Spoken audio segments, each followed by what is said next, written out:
Ito nga pala ang isa sa mga nilulook forward na mga residents and mga turista dito sa United Arab Emirates. Kasi tuwing winter is pwede kang mamasyal sa disyerto. Kumbaga iba-iba yung kulay kasi ng buhangin ng UAE.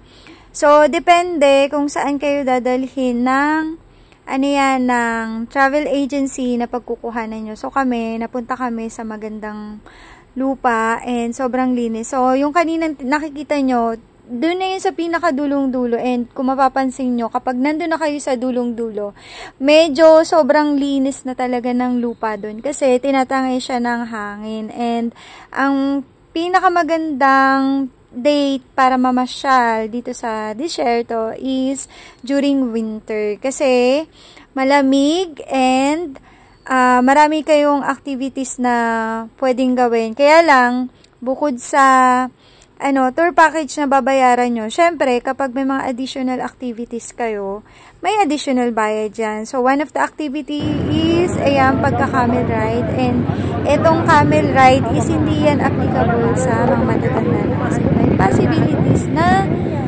mapilayan yung mga matatanda. Kaya, ang pwede lang dito is yung malalakas talaga. Kasi, pag sasakay kayo sa camel, and pagbababa, as in talagang mapupunta kayo dun sa harap. Kaya, delikado siya sa mga matatanda. So, ayan, in-enjoy lang namin ang moment. And nag-video-video lang kami. Kaya lang, syempre, bumibitiw kami. Tapos hawak din kami kagad. Kasi baka mamaya, biglang gumalaw yung camel. Tapos biglang yumuko at bumaba. So, syempre, masusubsub kami sa harap. And ang kagandahan nga pala is, after ng ride, meron namang time na ibigay sa inyo ang travel agency para ma-enjoy nyo yung moment na to.